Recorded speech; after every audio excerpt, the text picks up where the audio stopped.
God bless you, everybody. Welcome to another episode of CRISTO URBANO the Show. This is your host, Isaías Gabriel. Today, we're having a good friend of mine with us. His name is Everett.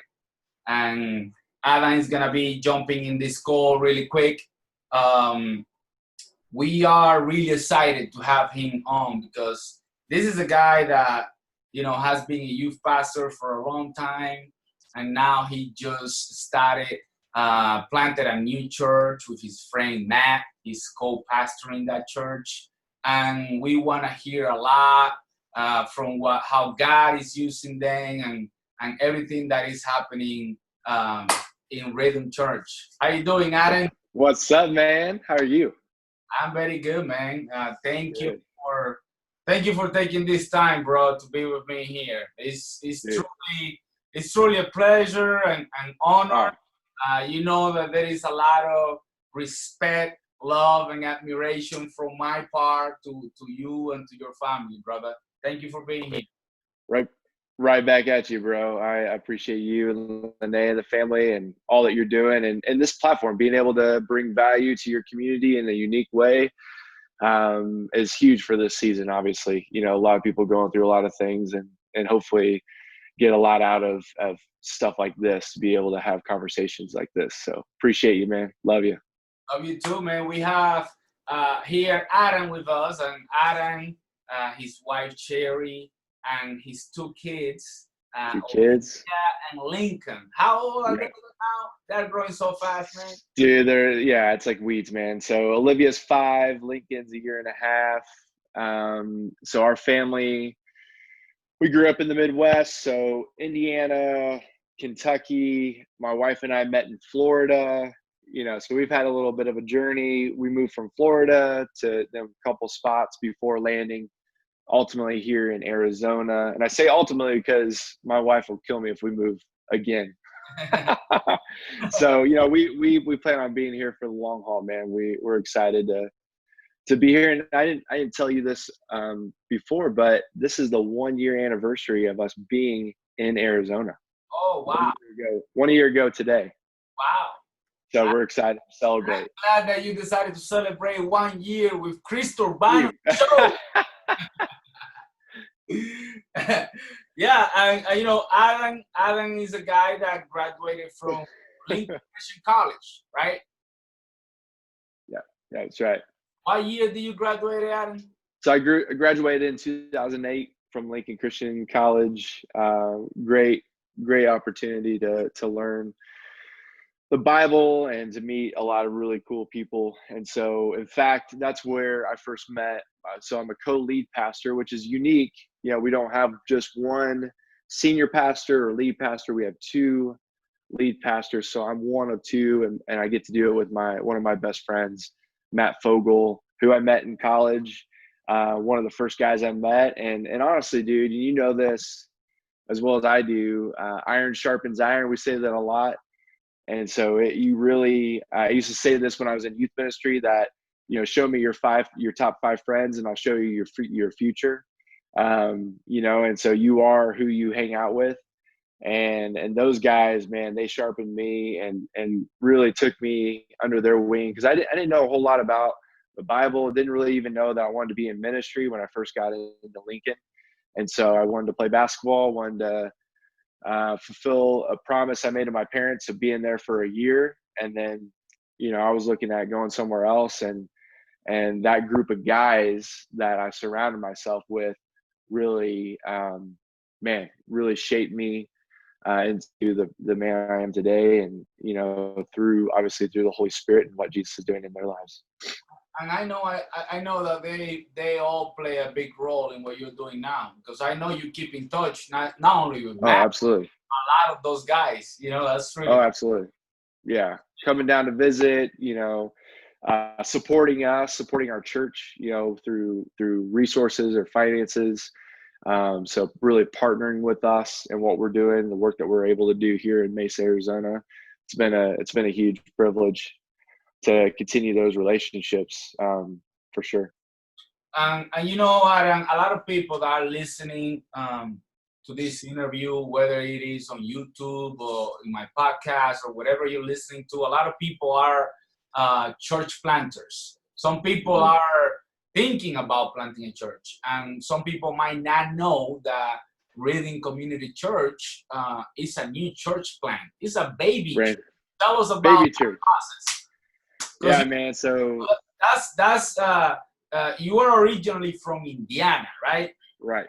So how was that move, moving to a different state, starting something new? Tell us a little bit about that process. I want to hear that. Well, it's like any new endeavor, it's yeah, man. It's like any new endeavor, it's both exciting and frightening all at the same time. And if it wasn't that, I would question if you should do it. You should have a little bit of jitters going into it. If you're extreme confident in what you're doing, it's like, well, come on, you don't got it all together. You don't have all the answers. In fact, if I had the magic ball, if I had the crystal ball, I probably wouldn't have planted October of last year, knowing that 6 months after our plant started, COVID-19 hits, a world pandemic. It's not the most opportune time to plant a church, that's for sure. So, there's all those feelings of excitement and the mystery of the unknown. There's all, everything in between. For my wife and I, we met at a church plant in Tampa, Florida. And so that's always been a part of our story. She actually came to faith through that church plant. She came to know who Jesus is in her life. She got baptized. I was an intern. So we met at this church plant, and that's been a huge part of our story and really been a catalyst for us to then come into this church planting initiative. And so when Matt called me last year, when I was at Christ Church of Oronogo in Missouri, we were very happy being there, but we knew something was different about this particular calling, and something was different about the particular timing as well. And that's important. So, I talked to a lot of mentors in my life. We sat down with a lot of people in our lives. We sat down as a couple. We discerned, is this something that God is calling us to? Because we didn't want to run from something, but we wanted to be called to something. And so that was important for us, to be called to something. And then it was also important for us to know, because we have all kinds of different opportunities, to know that this was the right opportunity. And so, we talk about this, in terms of places and position and people. You can go all over the world. You can go to the most beautiful place in the world, or you can go to the place that you desire most, right? A particular place that you desire most. So places, you can have the right position, something that you feel called to. Maybe I feel called to be a senior minister or a pastor. You feel called to it. So position. But if those two are right, check one, check two, that's awesome. Place and position is great. But if you don't have the relationship with the people, if you don't like the people that you're around, if you don't gel with the people that you get to do life with and you get to do ministry with, guess what? That's going to be a miserable place to be, no matter where you are. And so that last piece was big for us. And so the Fogels are people that we wanted to do life with. And then what was really cool that happened is Sherry's sister and my brother-in-law moved from Orlando, Florida to be with us here in Arizona to help us start this church. And so you start to see people from all over the country start coming in and say, hey, we want to do this with you. And so all of a sudden that last one was just a big check, and we were ready to go. So I'm not going to say, it's not been, obviously it's been hard. You're starting something from nothing. That's hard. We're in the midst of a world pandemic. This is hard. But I wouldn't trade for anything, man. It's been awesome. Yeah, and I seen that you guys have been very, very active on your online services and all that. Like, how has people responded to it? It's been really good, man. It's surprisingly really, really beneficial for us to be online, because up to this point of the pandemic, we didn't do anything online. We didn't record our sermons. what was in the house on Sunday was what you got. The experience was on Sunday. And so we sort of prided ourselves on that. We didn't want to be flashy or anything like that. We just wanted to keep it simple. Not that media is flashy, but we just went that direction. And what's been really cool is we've seen so many people come and join us online that never would have joined us or didn't join us maybe in person. And so that's been really cool. And there's been a ton of stories of people giving for the first time, people making decisions, to follow Jesus, people that are stepping up in a variety of ways. And so it's been a challenge for sure. It's been a learning curve for us, but it's been super fruitful. That's good, man. Like, I can tell you the same thing about our church. We have never done anything online, and through this process, every week we're learning something new. It's kind of like God's plans are always better than ours. You know what I mean? Absolutely. I agree. We met, bro, about 10 years ago, I think. Was it like 10 years ago, the first time that you came to DR Go Ministry? Yep. Yeah, 10, 11 years ago, man. It was about, I think it was 2010, 2011. We clicked, man, right away. Became good friends. And something that I saw is that in those years, you used to bring a youth group from a church in St. Luke in Texas. Yeah, in Texas, yep. And then you start bringing another youth group from a different church in Missouri. I was thinking, man, I get to talk to Adam. What kept you coming, man, all those years? Like, how was your experience? With Go, with everything that we do here, what kept you saying, I need to bring this youth group down? Well, I mean, similar to, the three things I talked about, the 3 Ps, place, position, and people. If people doesn't work out, it's nothing, right? It crumbles. And so same is true for an experience like this with a partnership. You're talking about not just going once to a place, but you're really wanting to solidify a mutually transformative relationship, a partnership, where you together are making each other better. And it's hard to come by, man. And it doesn't happen all the time. And but when it does, you gotta take a step back and say, okay, this is something special. And that's what happened. So relationships are a big thing. And I think the relationships really come out of you said it, we click, so there's a mutual respect. There's a mutual respect from a ministry standpoint, from a theological standpoint. So there's a lot of different areas that you have those people that are close to you in life that that's what makes a good friendship or a good relationship, right? You click on multiple levels. And so that's for me with you and with Go is we started clicking on multiple levels, and it was a win-win for our church and specifically for our students to be involved with what Go is doing. And for me personally, to be able to do that with multiple groups over a decade has been really cool. And I asked that question, man, because I often talk about you because, I travel all over the States recruiting teams to bring groups down. And we know that there's a lot of youth pastors out there that are thinking about bringing their kids overseas. It's a big step. And like some people some pastors have told me, like, yeah, man, but my youth group, like, how would it be if I bring 30 kids? That's a lot of kids. And I remember at one point you brought over 100 kids. How was that trip for you? Yeah. Insane, bro. We were taking some crazy pills, man. I don't know what we were thinking. Taking over 100 people but here's the deal with that. When no matter what size of group you take, it really comes down to this is my philosophy in youth ministry. If I want to make it about me, my ministry is going to be this big. I have a closed fist right now for those that are listening on audio.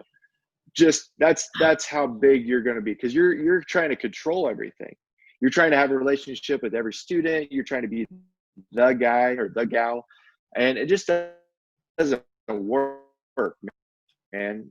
You know, at the end of the day, as a pastor, my responsibility is to equip the saints, to equip people that they're doing currently, and so that, to me, when you start to break it down that way, and you get some really good leaders, that trip was crazy, but in terms of the amount of people, but it was it was actually easier than some of the smaller trips I took, because of the amount of leaders that we had that were pouring into students. And that's something that I always applaud, man. Like I always say, man, that's such a good job, because I still remember some of these sponsors that you brought on that trip, and that was like 7 years ago. You know, like it was just great leaders, and when you surround yourself, you know, like equip good leaders, you don't have to worry about size, because they got it. They did a great job, man. Something that I refer to you as the fitness pastor. Yes. You know, like as a pastor myself, man, I was a youth pastor for over 12 years, a Central Church, and now, you know, being the discipleship teaching pastor, you know, I know all the stuff that come being a pastor, all the responsibilities. And you know, this is a two-way question for you. Like, one, how was that jump for you, going from youth pastor of a lot of years to a lead pastor? And you know, I call you the fitness pastor. How does fitness, you know, relate to that? Yeah. How does it help? The first question, that first part, is nothing really changed, because as I mentioned before, I think it's a philosophical issue, and really, honestly, it comes down to a theological issue of how you view yourself as a pastor. Again, if I view myself as not the guy, you know, again, or the girl that's leading, but I'm equipping, you know, and the Holy Spirit is empowering. These are women and men that are filled with the Holy Spirit, just like I am, that have different gifts, different opportunities, that I just simply want to get out of the way. I want to be able to usher that in a way that's helping the kingdom as a whole and helping the church as a whole. And so, you know, really allowing people to live into their gifts and to see themselves for where they are, you know. And so there's a few things around that, right? So in terms of, you know, there's education, motivation, and coaching, you know. So sometimes you got to educate people of here's the why behind it. A lot of right? coaching. Yeah, and then there's the coaching side of it. So there's skill sets, right, that you have to. So if I want to play golf, I can. It doesn't come golfing. I'm not going to be a Tiger Woods if all I do is just read a bunch of stuff on golf. I get all the information in the world. That doesn't translate to me being good at golf. What does translate is me putting the skill into it, right? So I got to get sharpened in my skill set, which means I need a coach, somebody that's been there, somebody that's done that, somebody that can teach me and coach me along the way. Now, the biggest and the hardest part of all that is motivation. Can you motivate anybody? And I've had to wrestle with this. The answer is no. You cannot motivate. You can inspire, you can encourage, you can do all these things, right? You can challenge, you can get rah-rah cheerleader to like command sergeant in your face, like you could do this, but at the end of the day, that motivation comes from within. And, you know, and so everybody is different from that standpoint. And so learning about somebody and where they are and how to get them to from point A to B, I see that in every aspect of my life. And so that's where, you know, where fitness comes in is I see that really truly playing out in a holistic way. So Rhythm Community Church, We talk about this a lot. We say that we want to meet the holistic needs of our community, not just the spiritual needs, although that's obviously the main catalyst, everything, right? Our spiritual health, who we are in Christ, and bringing people to knowing who Jesus is. But at the end of the day, we want to take care of the holistic needs. So that means, we talked about this a lot. Love the Lord your God with all of your heart, mind, soul, and strength. That's everything, right? And so we cannot disassociate our physical life with our spiritual life. And so many times we try to compartmentalize our lives in such a way that, honestly, dude, thinking about it and coaching with people and talking about this, it just makes us feel better about ourselves, is the reason why we do it.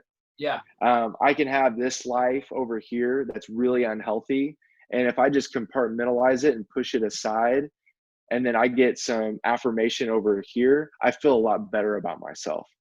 And it's just not the way that God sees us. God sees us as obviously a holistic being, and there's no compartmentalization when it comes to God. God is in everything, and so we got to practice his presence in everything that we do. That's including our fitness, that's including our health, both physically and mentally, and then obviously holistically, spiritually. So that's been my approach, man. And I'm not perfect at it by any means. There's been times where I've over focused on my health, and I've gotten too laser focused in that.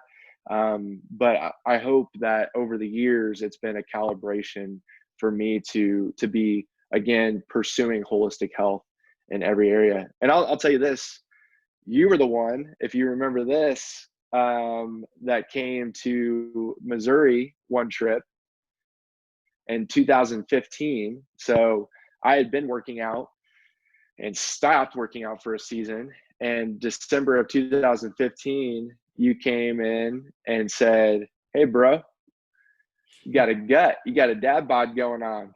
And, really it was from, yeah. So thank you for that.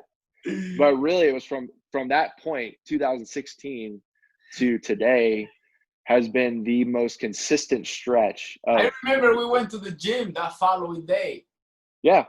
And again, like, that's always been a part of my life, but I never thought about really truly taking a hard look at how fitness and really nutrition can change my emotional state. It can change my perspective on a lot of things about myself and about others. Think about That's this. been huge.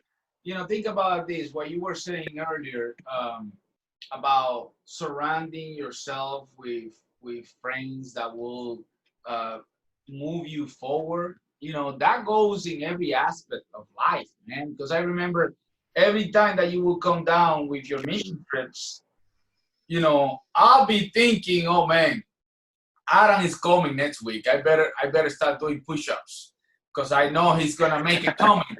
If I'm not there, he's gonna push me to get up there.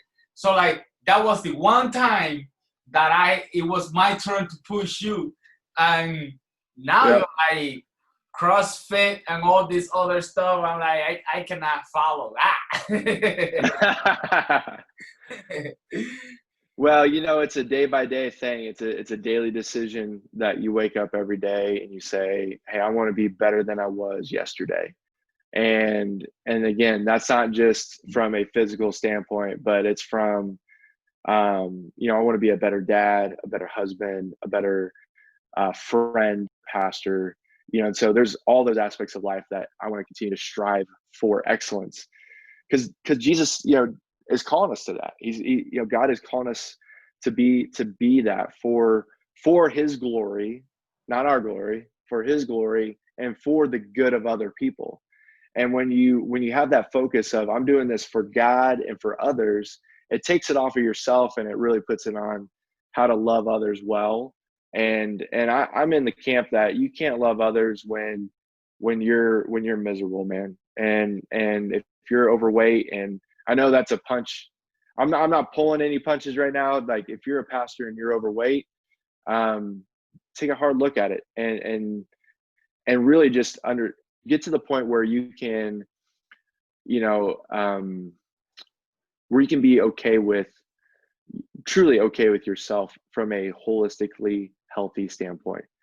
And that's just striving every day to do that. And so like my brother-in-law moved here.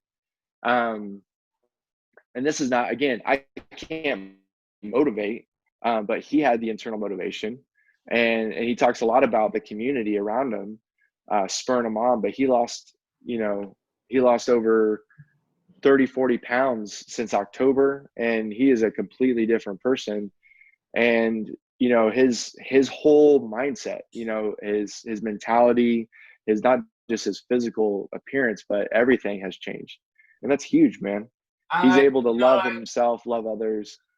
you really say well. you say Aaron earlier that it was back in 2015 when you've been consistent ever since. And as soon as you say 2015, I remember being at a youth retreat that we put together, CRISTO Urbano, and I invited this guy that is a fitness guy, my friend Ray Rivera.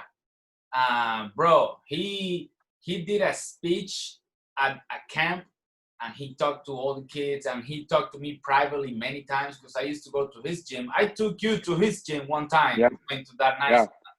And something that he said, bro, was the best inherited that we can give our kids is to show them to take care of their body and stuff, something like that. But the way he said it, it was like, wow, that's powerful. And I have seen that playing out in this quarantine, man. Like I have two younger kids, 3 and 1, running around all day. Like it's not easy. So just getting a couple push-ups out of the way, getting that blood pumping, even that helps just get your stress out, your mind in the right place. And I feel different, bro, the days that I work out than the days that I don't get to do anything. It's crazy. It's crazy how it works. And here, saying that takes me to the next question for you, which is like one of the problems that I have. I've been trying to have the discipline of every day doing some kind of workout. But what I'm not disciplined at is on my diet. What do you recommend, to like, for people that are listening that, you can just go cold turkey on something like changing stuff. How do you do that step by step? Yeah, man. First of all, everybody is different. So there's not a one size fits all when it comes to nutrition. I used to think there was, but the reality is, again, everybody's different. The way in which so it's not just eating and digesting, but how your body absorbs the nutrients is a big thing. Like you're going to absorb nutrients better or different than I am.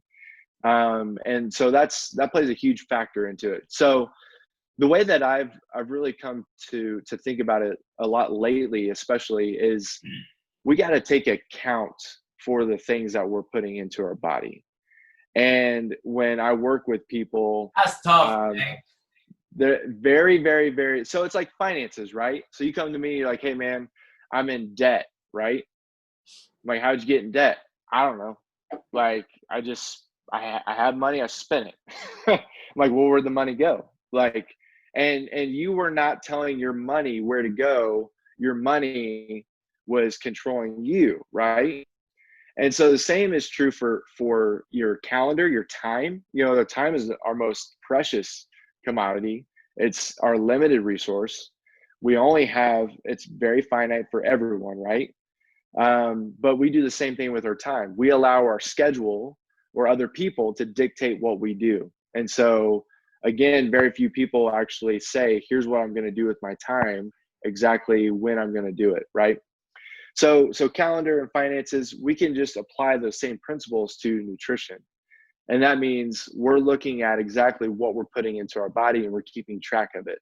And so I suggest this for everybody. It's very simple. You go on MyFitnessPal the app. You go on, Apple, iTunes, wherever you get your, the Apple Store, the Google Play, or wherever you get your apps, and download MyFitnessPal. And they have the largest database when it comes to unique UPCs. So to scan the code on the back of whatever package, or type in whatever type of fruit or any food that you're eating, you can just type it in, and it'll give you the macronutrients. So macronutrients are your proteins, your fats, and your carbohydrates. So it'll give you a breakdown of exactly the nutrients that are in each food.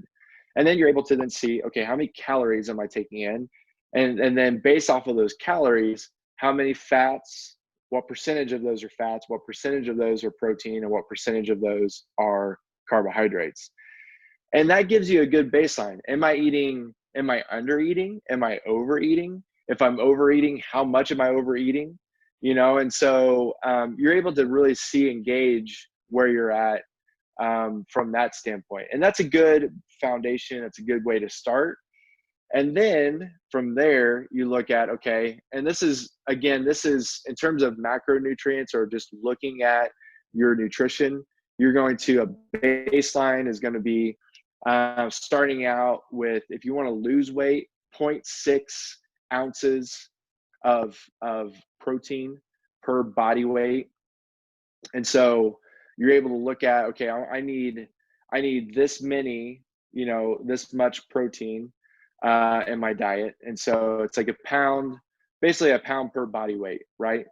And so, if you do a pound so say I weigh 185 pounds, I'm going to do a pound of protein. So 185 pounds of protein, right? Or ounces of protein to start off with. And then I'm going to add in my carbohydrates, or I'm going to add in my fat. So my fat's going to be half of that, right? And then I'm going to add in my carbohydrates, and that's going to make up my full lot of what I need to consume for the day. Now, that's just a baseline, but based off of what I want to, if I want to lose weight, then I reduce that. If I want to gain muscle mass, then I'm going to up that, those types of things. We're gonna need to move next to your house, man, so you can go to the supermarket with me and tell me that works, this doesn't work, And that's the hardest part, man, is knowing, what I try to kind of live by is whole foods, mostly vegetables, and then not too much. So if you're looking at whole foods, mostly vegetables or mostly plants, and then not too much, you're going to be fine, but that's, again, those are the types of things that it's very difficult to get into. I'm looking up my MyFitnessPal right now, but it becomes, it becomes one of those things where the more you do it, the more familiar you're going to get with it, and the easier it's going to get, and it's going to become second nature, to you. Anything you do for the first part of, anything you do. And something, Adam, that I think that is really cool. I've been seeing how you got into this world back in 2015, but in the last few years, I've seen your wife Cherry has been very involved in it. Like doing all kinds of workout and stuff. And I'm like, that's really cool. I even saw baby Olivia doing workout stuff one day. Like, how cool is that for you to be able to involve your family into being like a healthy living, how I will say. Yeah, dude, it's been, it's like I said earlier, you show me your closest friends, I'll show you your future, in the same way, like us as a family doing it together has been encouraging for one another. And I do want to say this real quick. I said ounces earlier with the protein, fats, and carbohydrates. That's grams. So 1 gram of protein per body weight. Or if you want to lose weight, it's 0.6 grams of protein per body weight. So wanted to clear that up. I knew I misspoke there. So, but for us, it's like, Sherry, my wife, has always, having kids and all those types of things, like always struggled with her her weight in a sense that she felt confident and comfortable, right?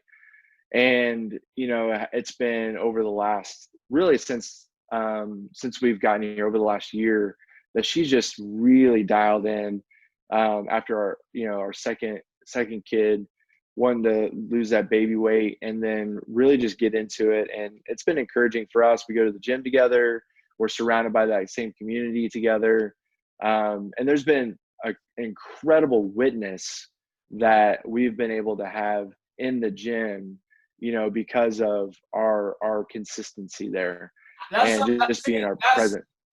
that's a conversation that I wanted you to go to, because you are a new church plant, and often we think that you know there is like a specific place where we have to plant the church in a specific way, and you have taken the area, your sweet spot, to use that to bring the gospel. And Yeah, it's been cool for me to hear your stories of how people are being impacted through fitness. Tell us a little absolutely. bit about that. Yeah, man. It's I think language matters a lot, and so a lot of times we'll say, we want to embed the church, within the community, and really, the church is not a building. We don't have a building. Obviously, right now we're not meeting in buildings. We're meeting in homes, right? The church is the people. And so really what we want to do is that the reverse of that. We want to embed the community into the life of the church. So how do you do that? Well, you do that by going where people already are and meeting them where they are. And for us, the gym has been a huge part of that. To be able to go and be a part of a community, that shares, a value of shooting for excellence from a physical standpoint. It's the number one, when we did our demographic study of this area, wanting to understand what are people really mostly concerned about. Number one, fitness. And so really just it paired well with our philosophy, again, meeting the holistic needs of our community. And so it's been a huge blessing, man. We've been blessed by it. I hope we've been a blessing to that community as well. But CrossFit Insight's been a place that we call home, and it's a community of people that we are so grateful to do life with. And so we've been able to do some really cool stuff with them, to give back to the community together and partnership together. And just Monday we were there for the Memorial Day celebration. CrossFit in the CrossFit world, everybody does a workout called the Murph.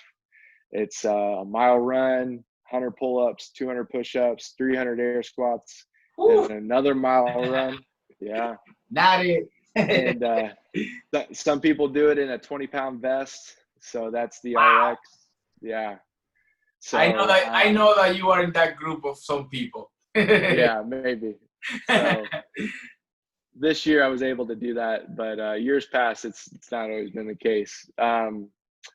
But we were able to pray. Like, one of our pastors prayed before every class, and that's just a small thing like that. It was really cool to be a part of, for us to be able to pray for our community, and in that way. And yeah, it's been a real honor for us. Do you ever have people, Aaron, that are surprised, to find out that yes, you're a guy that have like huge muscles and you have like the arms of the size of my leg, and then they find out that you are a pastor? Like, do you ever have people that are like, really, you're a pastor? Like, any of those Yeah. stories? Oh man, all the time. Yeah, all the time. Nearly. I mean, it doesn't happen as much now. Like, that I know the community as well as we do. But we meet. I just met a guy. This last week, new guy, and you know, that's pretty common. Of like, you're a pastor. And I like that. And I hope that I wish that my hope and my prayer is for the pastoral community, for the people that are church leaders, that wouldn't be a surprise, that we would, that we would truly treat our body as a temple, and that we would live a life that of excellence holistically, that people would see us and see not, the muscles and blah blah blah, all that stuff, like the way that the world sees it, but they would see it as that they would respect it and see it as, man, they're taking great care of their body. They must really care for themselves, and through that, they care for other people. Because at the end of the day, like, if your why, and this is what I talk a lot about with people when we start to go into coaching, to lose weight or whatever the goal is. If your why is just to lose a few pounds, or your why is to get a six pack, or your why is to, whatever. If it's that trivial, it's not going to withstand the temptation of, cake or the whatever that is tempting you at that time. It's just not going to be worth it. Yeah. But if your why is focused on a bigger thing, right, of being a witness to Jesus Christ, to helping others, to furthering the gospel through what you're doing and taking care of your body, that's a big why, and so that really propels you to continue on with the goals that you have, and so that's kind of what I try to keep in mind. And and everybody's different, but that's been the opportunity that God's given me, is to be able to use fitness for his glory and the good of other people. Like here in Dominican Republic, is a lot of people that are not believers don't associate themselves with Christians many times, because they look at Christians as aliens, because some Christians conduct themselves like they're aliens. They say, well, we're not from this world, we're from heaven, and just don't do anything. Like, look at going to the gym as something from the world, and we're like, man, we gotta take care of the temple. You know what I mean? And it's like, when people see that we're humans, that we're trying to take care of our bodies, I know that through coaching people, you get to witness the message of Jesus to a lot of people that otherwise you wouldn't have that door open, So absolutely, it's something very, very important that I'm glad that you got to share with us, that aspect of your ministry, that I think is a huge part of what you're doing there, man. Now it's really, really cool to hear. Well, dude, and I think what's interesting too, talking about if you want to talk about like the commonalities of the world, and I don't know the statistics within the Dominican Republic, but I'm going to assume that they're pretty similar with the statistics that are happening within the United States. And that is to say, 40, 50, 60% of our population is obese. So when you start looking at the obesity rate continue to go up, you start looking at the number one killers in America are food-related disease, heart disease, cancers, etc. Like, man, that's a huge problem. So when you talk about like being of the world, or in the world, not of the world, although that type of language that we often throw out, you got to look at it like, are you looking like everybody else in terms of your fitness? And if that's the case, then you might want to do something different. Yeah, I was thinking, Adam, just thinking about, the phrase that says we live and we learn. You graduated from college, what year? What you were like 2008. You were like 21, 22. How old were you when you graduated? Yeah, 22, 23, something like that. 22. So like, let's say, you're 22 years old, just graduated, you're just ready to take on the ministry world. If you could go back, bro, now, if the 42-year-old Adam now, no, I'm just kidding. He's not 42. But if you could go back now and have give some advice to the 22-year-old Adam that just graduated, is ready to take on ministry. What would you say to that 22-year-old Adam? Man, it's something that I like this question. It's a hard question to answer because there's so many things that we do when we're young that we wish we could possibly wish we could do over, or we would certainly do it different now, Yeah, definitely. wisdom comes with years. That's why, you're not wise when you're in your 20s and 30s. You got to get some gray hair. I lost my hair when I was. Even though we think we are. Yeah. Yeah, exactly. But, for me, in my personality, I want to do a lot of things for God. But I've tried to change my perspective of I get to do things with God. Oof. And that's good. And that's something for me, that I wish I wish I would known early on, because we are so performance driven and so task focused that we can do a lot of things for God in his name and not ever include him in the process. And so I just want to, the desire of God's heart is to be with us, yes, not for us to do things for him. He's got it under control. So I wish I would be able to instill that in my 22-year-old mind, but also in my 34-year-old mind right now. That's my hope and my prayer every day, is that I cooperate with the Holy Spirit and what the Holy Spirit's already doing. That's awesome. Yeah, man. Well, man, thank you for this time, brother. I know that you are. Dude. I know you're a busy man, and when I appreciate it, man. When I call you and ask you if we could have this conversation, you say yes. You made my day. No hesitation, man. Anytime. I love you, dude. You made my day, man, because there is every time that I have a conversation with you, I learn something new, and I like to spend time with people that help me be better. And thank you for doing that for me. For those people who are listening to this podcast, who are watching this on Instagram, or are watching it on YouTube, you can ask questions and send us comments. Absolutely.